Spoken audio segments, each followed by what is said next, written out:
కొన్ని నిమిషాలు మనము వాక్యాన్ని శ్రద్ధగా ఆలోచిద్దాం ప్రియమైన వాళ్ళ.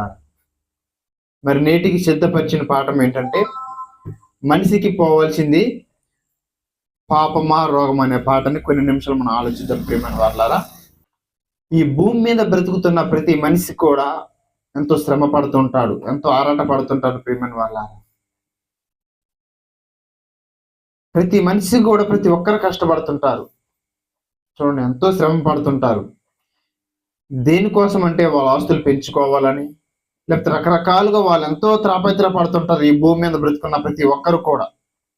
చూడండి, కొంతమంది అయితే ఈ భూమి మీద ఎన్ని పుణ్యక్షేత్రాలు ఉన్నాయో అవన్నీ కూడా దర్శించుకొని రావాలా, నాకున్న ఇబ్బందులన్నీ తొలగిపోవాలా అని కోరుకుంటూ ఉంటారు ప్రియమైన వాళ్ళారా. మరి కొంతమంది అయితే దాన ధర్మాలు చేస్తే నాకు పుణ్యం కలుగుతుంది, నేను ఏ పని చేసినా కూడా నాకు మేలే కలుగుతుంది కానీ నాకు నష్టం అనేది జరగదని కొంతమంది అనుకుంటుంటారు ప్రియమైన వాళ్ళారా. అంటే ప్రతి మనిషి కూడా ఇలా వారుకున్న ఆలోచనలు కలిగినట్టు వాళ్ళు రకరకాలుగా అనుకుంటూ, చూడండి, కొంతమంది పుణ్యక్షేత్రాలు తిరిగితే పాపం పోద్ది అంటారు, కొంతమంది దాన ధర్మాలు చేస్తే పుణ్యం కలుగుతుంది అంటారు. ఇలా వారికి తోచినట్టుగా వారు ఇలా భూమి మీద వాళ్ళు బ్రతుకుతూ ఉంటారు ప్రియమైన వాళ్ళారా. అయితే ఇప్పుడు మనం మాట్లాడుకునే పాఠంలో మనకి ముఖ్యంగా రెండు విషయాలు కనబడుతున్నాయి. చూడండి ప్రియమైన వాళ్ళారా, ఒకటి పాపము, మరొకటి రోగము. ఈ రెండు విషయాల్లో మనిషి చూడండి అసలు మొదటగా తీసివేయాల్సింది ఏంటి అని ఆలోచన చేయలేకపోతున్నారు ప్రియమైన వాళ్ళారా. ఈ రెండిట్లో మనిషిలో పాపం పోవాలా, రోగం పోవాలా తెలియని అయోమయ స్థితిలో మనిషి ఈ రోజున బ్రతుకుతున్నాడు. క్రైస్తవులైన వారు కూడా అంతేనండి. పాపం తీసివేయాలా, రోగం తీసివేయాలంటే వాళ్ళు అంటారు కదా, నాకు రోగమే ముఖ్యమండి, రోగం పోవాలి, పాపం ఉన్నా పర్వాలేదులే కానీ నేను ఆరోగ్యంగా ఉండాలి అని చాలా మంది చెప్తుంటారు ప్రియమైన వాళ్ళారా. అందుకనే నేడు ఈ రోజు నీ పాఠం చెప్పడం జరుగుతుంది. చూడండి, అంటే యేసుక్రీస్తు వారు ఈ భూమి మీదకు 2000 సంవత్సరాల క్రితం వచ్చి చూడండి ప్రియమైన వాళ్ళారా ఎన్నో విషయాలు మనకు తెలియజేశాడు. ఆయన ఒక మాటల్లోని అంతర్య భావాన్ని ఈ రోజున సమాజం అర్థం చేసుకోలేకపోతుంది ప్రియమైన వాళ్ళారా. అసలు ఆయన ఎందుకు ఈ లోకానికి వచ్చాడు, ఆయన యొక్క మాటల యొక్క ఉద్దేశం ఏమిటి అన్న విషయాలు ఈ రోజు సమాజం గ్రహించలేకపోతుందండి. చూడండి, ఆలోచించాలి ప్రియమైన వాళ్ళారా. యేసుక్రీస్తు వారు ఈ లోకానికి వచ్చి 2000 సంవత్సరాల క్రితం ఆయన ఒక ఉన్నతమైన మాటలు, దేవుని యొక్క మాటలు ఆయన మనకి చెప్పాడు. చూడండి, కాబట్టి ఆ మాటల ప్రకారం మనం బ్రతకాలని ఆయన కోరుకుంటున్నాడు ప్రియమైన వాళ్ళారా. కానీ ప్రతి ఒక్కరు ఆయన ఒక మాటలను పక్కన పెట్టేశారు. చూడండి, ఆయన ప్రతి ఒక్కరు తండ్రి వద్దకు చేరాలా అని ఆయన చెప్తే వీళ్ళందరూ కూడా యేసుక్రీస్తు వారి స్వస్థతలు ఎలాగైతే చేశారో ఆ స్వస్థతల మీద వీళ్ళందరూ కూడా ఫోకస్ పెట్టారు ప్రియమైన వాళ్ళారా. యేసుక్రీస్తు వారు వచ్చిన ఉద్దేశం వేరు. ఒకనొక సందర్భంలో స్వస్థతలు చేశారు ఆయన, కాదనట్లేదు. కానీ ఈరోజు సమాజం వాటినే పట్టుకుంది ప్రియమైన వాళ్ళు, ఆ స్వస్థతలనే పట్టుకుంది. అసలైన విషయాన్ని పక్కన పెట్టారు. పక్కన పెట్టాల్సిన విషయాన్ని తెర మీదకి తీసుకొచ్చారు ప్రియమైన వాళ్ళారా వీరు. అలా ఈ రోజున క్రైస్తవ్యం అట్టడుగుకు వెళ్ళిపోతుంది ప్రియమైన వాళ్ళారా. కానీ మనం అలా వెళ్ళకూడదని, దేవుడు తన యొక్క మాటలతో మనం పురుగొల్పాలని, ఉన్నతమైన స్థితికి మనం చేరుకోవాలని ఉన్నతమైన మాటలు దేవుడు మనకు తెలియపరుస్తున్నాడు ప్రియమైన వాళ్ళారా. అసలు మనం ఆలోచన చేసినట్లయితే ప్రియమైన వాళ్ళారా, అసలు రోగాలు మనకు ఎందుకు వస్తాయి, అసలు జబ్బుని మరి మనం ఎందుకు పడతాము అని ఒకసారి మనం ఆలోచన చేసినట్లయితే, మన శరీరం పట్ల మనము అశ్రద్ధగా, శుభ్రతగా మనం లేకపోతే మనకు జబ్బులనే వస్తాయి ప్రియమైన వాళ్ళారా. ఇప్పుడు చాలా మంది కూడా డాక్టర్స్ వస్తారు, వచ్చి మీ ఇళ్లలో మురికి తొట్లే ఉంచుకోవద్దమ్మా, దోమలు గుడ్లు పెడతాయి, మీకు మలేరియా టైఫాయిడ్లు ఇవన్నీ వస్తాయి మనకు తెలియజేస్తుంటారు. అంటే శుభ్రత వహించండి, అశుభ్రతగా ఉంటే మీకు జబ్బులనే వస్తాయని వారు మనకి తెలియపరుస్తుంటారు ప్రియమైన వాళ్ళారా. అలాగే మన శరీరం పట్ల కూడా మనము అశుభ్రత కలిగి ఉంటే, శుభ్రత లేకుండా ఉంటే జబ్బులనే మనకి వస్తాయి. ఒకవేళ జబ్బులు వచ్చినా కూడా మనము డాక్టర్ దగ్గరికి వెళ్ళి వాటిని మనం నయం చేసుకుంటున్నాం ప్రియమైన వాళ్ళారా. చూడండి, ఈ రోజున ప్రతి జబ్బుకు కూడా మందులనే వచ్చేసినాయి ప్రియమైన వాళ్ళారా. ప్రతి జబ్బుకు ట్రీట్మెంట్ అనేది చేస్తున్నారు. ఒకవేళ మన భారతదేశంలో కనుక ఆ జబ్బుకి ఆ ట్రీట్మెంట్ దొరకకపోతే పక్క దేశాలకు వెళ్ళి, పొరుగు దేశాలకు వెళ్ళి కూడా ట్రీట్మెంట్ చేయించుకుంటున్న వారు మనకు సమాజంలో కనబడుతుంటున్నారు. అంటే చూడండి, మనిషికి ఏ జబ్బు వచ్చినా కూడా నయం చేసుకునే టెక్నాలజీ ఈ రోజున మనకు అందుబాటులోకి వచ్చింది ప్రియమైన వాళ్ళారా. అంటే దేవుడు ఆ టెక్నాలజీని మనిషికి ఇచ్చాడు. ఈరోజు మనకు జ్వరం వచ్చింది అనుకోండి, మెడిసిన్ ఉంది. ఆ మెడిసిన్ ఎవరు ఇచ్చారు? దేవుడు ఇచ్చాడు. మనిషి తనంతట తను ఏం తయారు చేయలేదు. దేవుడు ప్రకృతిలో పెడితే మనిషి దాన్ని తీసుకొని వాడుకుంటున్నాడు. అంతేగాని ప్రకృతిలో లేకుండా మనిషి సొంతంగా తయారు చేస్తుండా? ఏమి కూడా మనిషి సొంతంగా ఏది కూడా తయారు చేయలేడు. చూడండి, ఆఫ్టర్ మనం వాడుతున్న ఫోన్ కూడా మనిషి సొంతంగా ప్రకృతిలో నుంచి తీసిందే. ఇది కూడా ఒక పదార్థం నుంచి తీసిందే. చూడండి, ఒక మెటీరియల్. అంటే మనిషి ఏది కూడా తన స్వతహాగా తను తయారు చేసుకోలేడు. దేవుడు ఇచ్చాడు ప్రతిదీ కూడా, దాన్ని ఉపయోగించుకున్నానా అన్నాడు దేవుడు. చూడండి ప్రియమైన వాళ్ళారా, అంటే మనకి ఏ రోగం వచ్చినా సరే ప్రకృతిలో ఉన్న మనము దేవుడు పెట్టిన ఆ వైద్యాన్ని తీసుకొని మనము బాగు చేసుకోవాలా. అలానే దేవుడు పెట్టారు ప్రియమైన వాళ్ళారా. మన కోసం దేవుడు పెట్టాడు ప్రకృతిలో.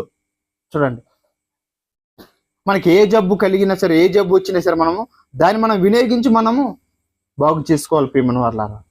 చూడండి, అంటే రోగాన్ని విషయం వచ్చేసరికి మనం చూడండి ప్రియమైన వాళ్ళారా, ఏ జబ్బు వచ్చినా సరే మనం పోగొట్టుకోగలం దాన్ని. కొంతమంది డాక్టర్లు ఉంటారు, వాళ్ళు దాన్ని తీసివేయగలరు. మరి పాపని విషయంకి వచ్చేసరికి మరి డాక్టర్ గారు ఏమైనా పాపని పోగొట్టగలడు? ఆయన మీరు డాక్టర్ గారి దగ్గరికి వెళ్ళి, డాక్టర్ గారు నాకు జ్వరం వచ్చినప్పుడు మీ దగ్గరకు వస్తే మంచి ట్రీట్మెంట్ చేశారు, జ్వరం తగ్గిపోయింది, అలాగే నాలో పాపం కూడా ఉంది డాక్టర్ గారు, మంచి ట్రీట్మెంట్ ఇవ్వండి, కాస్ట్లీ సూది అయినా పర్వాలేదు, నాలో ఉన్న పాపాన్ని తీసివేయని చెప్పండి. డాక్టర్ గారు తీసివేస్తారేమో? తీసివేయలే. ఆయన దగ్గర మందు లేదు పాపానికి. రెండు ప్రియమైన వాళ్ళారా, నువ్వెంత డబ్బు పెట్టి కొనాలన్నా సరే ఆ పాపాన్ని తీసివేయాలనుకున్నా నువ్వు తీసివేయలేవు. దానికి ట్రీట్మెంట్ అనేది లేదు. చూడండి, దానికి ట్రీట్మెంట్ అంటే యేసుక్రీస్తు వారు మాత్రమే ప్రియమైన వాళ్ళారా. చూడండి, అంతేగా నీ లోకంలో ఎవరు కూడా నీ పాపాన్ని తీసివేసే శక్తి ఎవరికి లేదు. కేవలం యేసుక్రీస్తు వారికి మాత్రమే ఉంది. చూడండి, మరి అలా యేసుక్రీస్తు వారి వద్దకు వచ్చిన మనము ఈరోజు మనం దేని మీద మనం దృష్టి పెట్టగలుగుతున్నాం? చూడండి, ఈరోజు చాలా మంది కూడా స్వస్థతల కొరకే యేసుక్రీస్తు వద్దకు వస్తున్నారు ప్రియమైన వాళ్ళారా. ఒకరం తలనొప్పి వస్తుందని, ఒకరం కాలు నొప్పి వస్తుందని, ఒకరం చేయి నొప్పి వస్తుందని, ఇంత చిన్న చిన్న విషయాలు కూడా యేసుక్రీస్తుని ఆశ్రయించేవారు మనకు కనబడుతున్నారు. చూడండి, తలనొప్పి వచ్చితే మనకి బయట ట్యాబ్లెట్లు ఉన్నాయి, 10 రూపాయలు గోళీ మింగితే తలనొప్పి వద్దు ప్రియమైన వాళ్ళారా. దానికోసం యేసుక్రీస్తు నమ్మాల్సిన పని లేదు. నువ్వు కన్న తండ్రి వద్దకు చేరాలని, నీలో ఉన్న పాపం తీసుకుంటే యేసుక్రీస్తు వద్దకు నువ్వు రావాలన్న విషయాన్ని నువ్వు గ్రహించాల. అంతేగాని తలనొప్పికో, జ్వరం వస్తుందనో, కాళ్ళు నొత్తుందనో, ఈ చిన్న చిన్న విషయాల కోసం మనం క్రీస్తు వద్దకు రాకూడదు ప్రియమైన వాళ్ళారా. కానీ ఈ రోజున సమాజానికి అర్థం కావట్లేదు. చూడండి, సేవకులు కూడా అదే దారిని పోతున్నారు ప్రియమైన, అదే మార్గం గుండా వెళ్తున్నారు. అందుకని విశ్వాసులు కూడా ఆ మార్గం గుండా నడుస్తున్నారు. చూడండి, దేవుడు ఎందుకని ఉన్నతమైన మాటలు తన యొక్క గ్రంథంలో రాయించాడు. మీలో ఉన్న పాపం పోవాలా, రోగం పోవాలా అనే ఈ యొక్క అంశాన్ని ప్రతి ఒక్కరు గ్రహించాలి ప్రియమైన వాళ్ళు. తెలుసుకోవాలి ఇటువంటి విషయాలు. తెలుసుకొని వాటి ప్రకారంగా మనం జీవించే వారిగా మనము ఉండాలి. కొంతమంది అంటుంటారు, మేము పుట్టడంతోనే పాపంతో పుట్టామండి, అందుకే మాకు ఇన్ని ఇబ్బందులు, మాకు ఇటువంటి పరిస్థితి. దేవుడు మిమ్మల్ని ఏమో నీతిమంతులుగా పుట్టించారు, అందుకే మీరు అలా ఉన్నారు, మేము ఇలా ఉన్నామని దేవుడి మీద మళ్ళీ నిందలేస్తుంటారు ప్రియమైన వాళ్ళారా. చూడండి, అలాంటి వాళ్ళు ఉంటారని, అలాంటి నిందలు వేస్తారని దేవుడు తన గ్రంథంలో ఉన్నతమైన మాటలు రాయించాడు. దేవుడు ఎవరిని కూడా పాపంతో ఎవరిని కూడా దేవుడు పుట్టించాడు ప్రియమైన వాళ్ళారా. పుట్టించేటప్పుడు ప్రతి ఒక్కరిని కూడా దేవుడు పరిశుద్ధులుగా, యథార్థవంతులుగా పుట్టించాడు. కానీ మన కాలక్రమంలో మనం బ్రతుకుతున్నప్పుడు ఈ పాపాన్ని మనం అంటించుకొని మనము బ్రతుకుతున్నాం ప్రియమైన వాళ్ళారా. అంతేగాని దేవుడు పాపంతో ఎవరిని కూడా పుట్టించలేదు. ప్రతి ఒక్కరిని, నిన్ను నన్ను ప్రతి ఒక్కరిని దేవుడు పరిశుద్ధులుగానే దేవుడు పుట్టించాడు. కానీ మనము ఈ భూమి మీద బ్రతుకుతున్న మనము ఈ జీవించే కాలక్రమంలో పాపాన్ని మనం అంటించుకొని దానికి మన బానిసలై దాని ప్రకారంగా మనము జీవిస్తున్నాం ప్రియమైన వాళ్ళు. అలా అలవాటు అయిపోతున్నాం, మనం పాపానికి బానిసలు అయిపోతున్నాం మనం. దేవుడు తన యొక్క గ్రంథంలో మాటను రాయించడానికి ఒకసారి ఆ మాటను మనం చూద్దామండి. ప్రసంగి గ్రంథము 7వ అధ్యాయం 29వ వచనం. దేవుడు నరులను యథార్థవంతులుగా పుట్టించెను గాని వారు వివిధమైన తంత్రములను కల్పించుకుంటున్నారు. చూడండి ప్రియమైన వాళ్ళారా, చాలండి. దేవుడు ఎలా పుట్టించాడంట మన నరులను? యథార్థవంతులుగా దేవుడు పుట్టించాడు, అంతేగాని పాపంతో పుట్టించాడని దేవుడు అక్కడ రాయించాడా? లేదు. ఎవరిని కూడా పాపంతో దేవుడు పుట్టించలేదండి. ప్రతి ఒక్కరిని కూడా యథార్థవంతులుగానే దేవుడు పుట్టించాడు. అంతేకాదు ప్రియమైన వాళ్ళారా, డబ్బు విషయంకి వచ్చినా కూడా అంతే. దేవుడు ఎవరిని కూడా పుట్టేటప్పుడే డబ్బుతో ఎవరిని పుట్టించలేదు. చాలా మంది అంటారు, మేము ఇలా పేదవారు ఉండడం దేవుడే కారణం అండి, వాళ్ళు ధనవంతులు దేవుడే కారణం అంటాడు. దేవుడు ప్రతి ఒక్కరిని సమానంగా చూస్తారు, కానీ ఒకరిని ఎక్కువగా ఒకరిని తక్కువగా చూసేవాడు కాదు. చూడండి, అందుకని దేవుడు అంటాడు, మంచి వారి మీదను చెడ్డ వారి మీదను వర్షమును కురిపించుచున్నాను అన్నాడు. చూడండి, మంచి వారి మీద వర్షాన్ని కురిపిస్తున్నాడంట, చెడ్డవారి మీద కూడా దేవుడు వర్షాన్ని కురిపిస్తున్నాడంట. మరి దేవుడే కనుక ఒకవేళ పక్షపాతి అయితే మరి వర్షాన్ని మరి మంచి వారి మీద ఎందుకు కురిపిస్తున్నాడు, చెడ్డవారి మీద ఎందుకు కురిపిస్తున్నాడు? ఓన్లీ మంచి వారి మీద కురిపించవచ్చు కదా. ఆలోచించండి. అంటే దేవుడు పక్షపాతి కాదు ప్రియమైన వాళ్ళారా. చూడండి, అంటే దేవుడు ప్రతి ఒక్కరిని కూడా పరిశుద్ధులుగానే యథార్థవంతులుగానే ఆయన పుట్టించాడు. చూడండి, కానీ మనమే వివిధ తంత్రాలను మనము కల్పించుకొని ఈ భూమి మీద బ్రతికి మనం దేవునికి దూరం అయిపోతున్నాం ప్రియమైన వాళ్ళారా. ఆ పాపానికి మనం బానిసలు అయిపోయి, చూడండి, దేవునికి మనం దూరం అయిపోతూ ఆయన చెప్పిన మాట వినకుండా మన ఇష్టానుసారంగా మనం బ్రతికి దేవుని మీద నిందలేసే వారికి మనం ఈ రోజున సమాజంలో మనం కనబడుతున్నాం ప్రియమైన వాళ్ళారా. చూడండి, తప్పు మనం చేస్తాము కానీ దేవుని మీద వేస్తాం భారం. చూడండి, ఆలోచించండి ఒకసారి. మనం చేసి దేవుని అంటే ఎంత, చూడండి, దేవునికి ఎంత బాధ కలుగుతుంది. ఇప్పుడు మామూలుగా మనం ఒకసారి ఆలోచించేసి ప్రియమైన వాళ్ళారా, తప్పు వేరే వాళ్ళు చేసి మన మీద నింద మోస్తే మనకి ఎంత బాధ కలుగుతుంది. చూడండి, మరి అలాంటిది నువ్వు తప్పు చేసి దేవుని మీద నింద మోపితే ఎలా ఉంటుంది ప్రియమైన వాళ్ళు? ఆలోచించి దేవునికి బాధ కలగదండి? దేవునికి బాధ కలుగుతుంది ప్రియమైన వాళ్ళారా. కాబట్టి ఆలోచించాలి.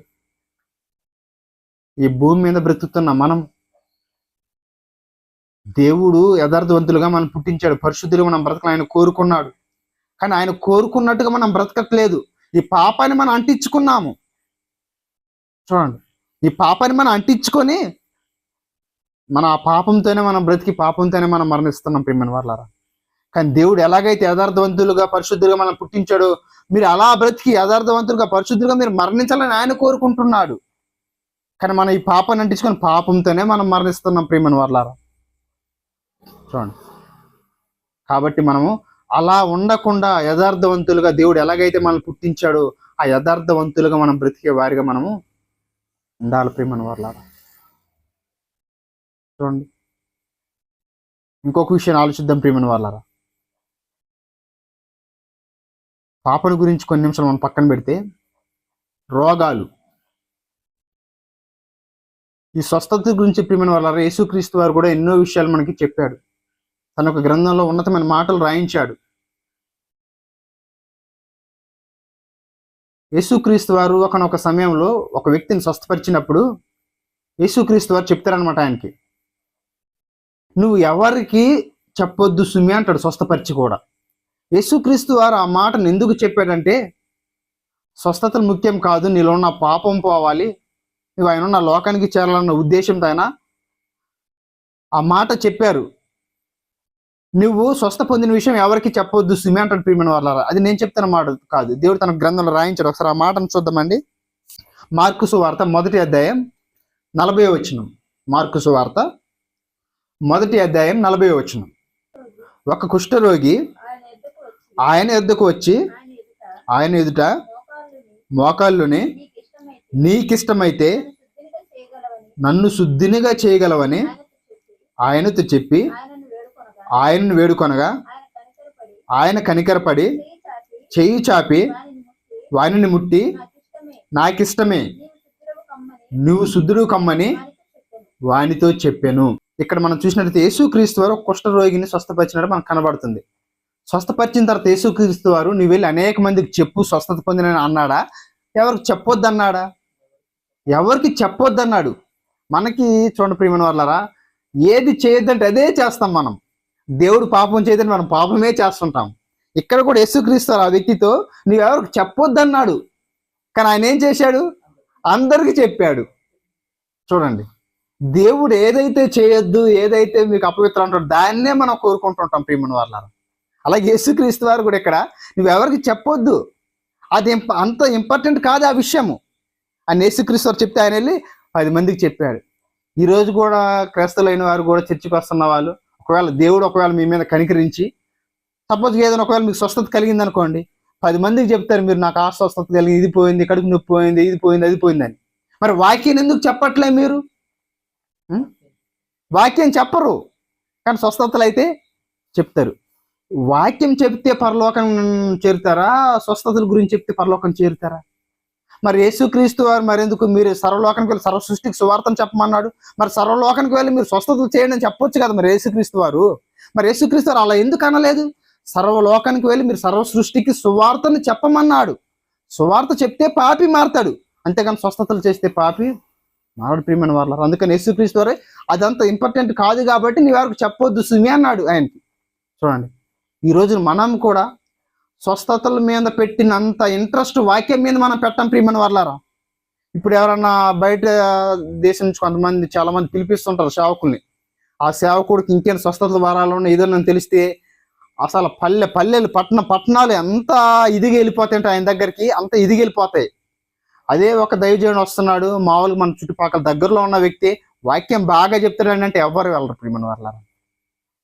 చూడండి, అంటే వాళ్ళకి కావాల్సిన వాక్యం కాదు, స్వస్థతలు కావాలి ఈరోజు క్రైస్తవ సమాజానికి. చూడండి, రోగం పోవాలి.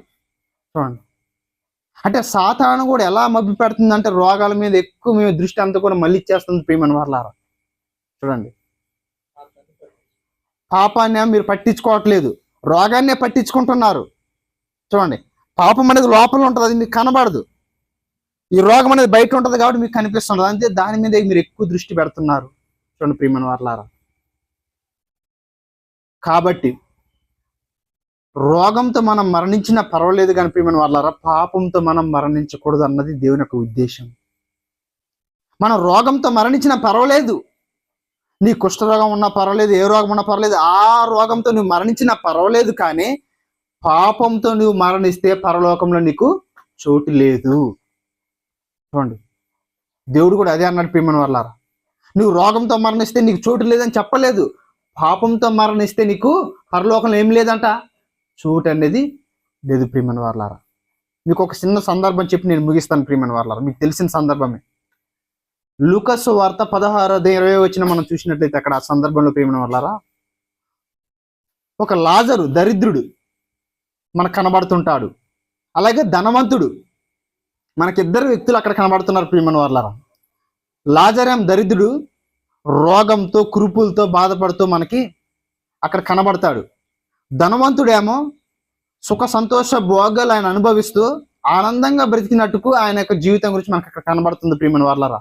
ఇద్దరు వ్యక్తుల జీవితం మనకు అక్కడ కనబడుతుంది. దరిద్రుడు ఎలా ఉన్నాడు, రోగంతో తన బ్రతుకంతా కూడా బాధపడుతూ ఆయన బ్రతికినట్టు మనకు కనబడుతుంది. కానీ ధనవంతుడు సుఖ సంతోషాలతో బ్రతుకంతా కూడా జలసాలు చేసినట్టుగా మనకు కనబడుతుంది ప్రియమైన వాళ్ళారా. చూడండి, ఆయన ఏది కావాలంటే అది తిన్నాడు, ప్రతిదీ ఆయన అనుభవించాడు. కానీ లాజరు దరిద్రుడు అలా బ్రతకలేదు. చూడండి, అంటే ఇక్కడ మన ఇద్దరు విషయం మనం ఆలోచన చేసినట్లయితే లాజరు ఏమో పాపం లేకుండా బ్రతికాడు, ధనవంతుడేమో పాపంతో బ్రతికాడు ప్రియమైన వాళ్ళారా. లాజరు ఎలా బ్రతికాడు, పాపం లేకుండా రోగంతో బ్రతికాడు. ధనవంతుడు చూడండి పాపంతో రోగం లేకుండా ఈయన బ్రతికాడు. చూడండి, ఈయనకి రోగం లేదు కానీ పాపం ఉంది. అక్కడ లాజరు దరిద్రుడికి చూడండి పాపం లేదు కానీ రోగం ఉంది. ఇద్దరు మరణించారు. ఇద్దరు మరణించిన తర్వాత చూడండి లాజరు ఏమో నెమ్మది పొందు స్థలంలో ఉన్నాడు అబ్రహాము రొమ్మున అనుకుని. చూడండి, మరి ధనవంతుడు యాతనకరమైన స్థలంలో ఉన్నాడంట ప్రియమైన వాళ్ళారా. చూడండి, మీకు ఇప్పుడు అర్థమవచ్చు, అంటే రోగంతో మరణించినా పర్వాలేదు కానీ పాపంతో మాత్రము మరణించకూడదు. అంటే మొదటిగా మనం ఏం తీసివేయాలి, రోగం తీసివేయాలా, పాపం తీసివేయాలా? చూడండి ప్రియమైన వాళ్ళారా, పాపని మనం తీసివేసే వారిగా మనం ఉండాలా. ఒకవేళ పాపం తీసివేయకుండా మరణించామనుకోండి, ఆ ధనవంతుడు పట్టినగైతే మనకి కూడా పడుతుంది. చూడండి, కాబట్టి నీలో ఉన్న ఆ పాపాన్ని నువ్వు తీసివేసావనుకోండి, లాజరు ఎలాగైతే రోగంతో బ్రతికాడో చూడండి మరణించేసరికి పరదేశంలో ఆయన ఉన్నాడు. చూడండి, నెమ్మది పొందు స్థలంలో ఆయన ఉన్నాడు. మనం కూడా ఈ భూమి మీద బ్రతుకుతున్నప్పుడు రోగం వచ్చినా పర్వాలేదు. చూడండి, కానీ పాపంతో మాత్రం మనం జీవించకూడదు ప్రియమైన వాళ్ళారా. పాపానికి మనం దూరంగా మనం బ్రతకాలి. చూడండి, కుమ్మరి పురుగు తెలుసు కదండి మీకు అందరు కూడా. కుమ్మరి పురుగు మనందరు కూడా తెలిసిందే. అది ఎక్కడ ఉంటుందండి? కుమ్మరి పురుగు ఎక్కడ ఉంటుంది? అది బురదలో ఉంటుంది, అంతే కదా. బురదలో ఉంటుందా, మామూలుగా ఆరిన నేల మీద ఉంటుందా? బురదలోనే ఉంటుంది. ఎప్పుడన్నా మరి దానికి బురద అంటినట్టుగా మీరు చూసారా? బురదను అంటించుకోదు అది, బురదలోనే ఉంటుంది కానీ బురద అనేది అది అంటించుకోదు. మనం కూడా ఈ పాపపు లోకంలో జీవిస్తున్నాడు, పాపాన్ని మనం అంటించుకోకుండా బ్రతకాలని దేవుడు చూడండి ఆ కుమ్మరి పురుగు యొక్క దృశ్యాన్ని మన ముందు ఉంచాడు ప్రియమైన వాళ్ళారా. ఆ పురుగును ఒకవేళ మనం చూసామనుకోండి, అబ్బా ఇది బురదలో ఉంటుంది కానీ బురద అనుకుంటే ఎలా జీవిస్తుంది, నేను కూడా అలా బ్రతకాల.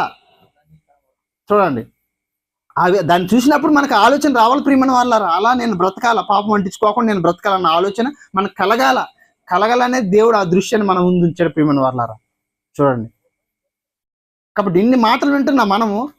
ఇప్పుడు మిమ్మల్ని ఒక మాట అడుగుతాను, చూడండి, మొదట మీరు ఏం తీసివేస్తారు? రోగాన్ని తీసివేస్తారా, మీరు పాపాన్ని తీసివేస్తారా? ఏది కోరుకుంటారు మీరు? చాలా మంది అయితే పాపం ఉన్నా పర్లేదండి, నాకు రోగమే పోవాలండి అంటారు. చిన్న ప్రియమైన వాళ్ళారా, అందుకని మీకు ఆ సందర్భం చూపించాను, లాజరు ధనవంతుడు. రోగంతో మనం మరణించినా పర్వాలేదు, కానీ పాపముతో మాత్రం మనము మరణించకూడదు. చూడండి ప్రియమైన వాళ్ళారా, రోగం వచ్చింది అనుకోండి, ఒకవేళ నీకు ఏదైనా తగ్గని జబ్బు వచ్చింది అనుకోండి, మా అంటే 60-70 సంవత్సరాలు ఈ భూమి మీద నువ్వు ఆ రోగంతో ఇబ్బంది పడతావు. చూడండి, కానీ అదే నీవు పాపంతో మరణించావనుకో, 60-70 సంవత్సరాలు కాదు, యుగాలు నువ్వు వేతన పడాలా. చూడండి, పాపంతో మరణిస్తే నువ్వు, చూడండి, అదే నువ్వు రోగంతో మరణించావు అనుకోండి, పాపం లేకుండా ఒక 60-70 సంవత్సరాలు ఇబ్బంది పడతావు, తర్వాత సుఖ సంతోషాలు నువ్వు అక్కడ అనుభవిస్తావు దేవుని దగ్గర ప్రియమైన వాళ్ళారా. కాబట్టి ఈ భూమి మీద బ్రతుకుతున్న మనము మొదటిగా దేన్ని తీసివేయాలి? మనము పాపాన్ని తీసివేసి మనము పరిశుద్ధులుగా బ్రతికేవారిగా ఉండాలి. అప్పుడే మన ఆయన ఉన్న లోకానికి చేరుకుంటాం ప్రియమైన వాళ్ళారా. అనేక మందికి వింటున్న ఈ మాటలు అనేక మందికి మనం తెలియపరిచే వారిగా ఉండాలి. మనం చాలా మంది కూడా రోగాల కోసమే క్రీస్తు దగ్గరకు వస్తుంటారు, రోగాల కోసమే పుణ్యక్షేత్రాలు తిరుగుతుంటారు ప్రియమైన వాళ్ళ. రోగం ముఖ్యం కాదు, పాపమే మనకి ముఖ్యము. చూడండి, పాపం అంటకుండా మనము బ్రతకాలి ఈ భూమి మీద. అలా బ్రతికి కన్న తండ్రి ఉన్న లోకానికి మనం చేరుకోవాలి. అప్పుడు తండ్రిని దేవుడు మన పట్ల, నీ పట్ల, నా పట్ల అప్పుడు సంతోషపడతాడు ప్రియమైన వాళ్ళ. ఆయన్ని మనం సంతోషపెట్టే వారికి మనం ఉండాలి. ఎప్పుడు సంతోషపెడతామంటే పాపాన్ని తీసివేసి ఎప్పుడైతే మనం పరిశుద్ధులుగా బ్రతుకుతామో అప్పుడు మనం ఆయన సంతోషపెట్టే వారికి ఉంటాము. అంతేగాని నీలో పాపం నుంచేసి రోగాన్ని తీసిపెట్టే వారికి నువ్వు పరుగులు తీసేవనుకోండి, దేవుని సంతోషపెట్టే వారికి ఉండం మనం ప్రియమైన. ఆయనకి ఇంకా దుఃఖాన్ని తెచ్చే కుమారులుగానే కుమార్తెలుగానే మనం ఉంటాం. అలా ఉండకూడదని ఈరోజు తరగతిలో ఉన్నతమైన మాటలు దేవుడు మన కొరకు తెలియపరిచాడు ప్రియమైన వాళ్ళారా. ఈ మాటలు వింటున్న మనము ఆ మాటల ప్రకారంగా బ్రతికి దేవుని మహిమపరచాలని కోరుకుంటూ నా మాటలు ముగిస్తున్నాను.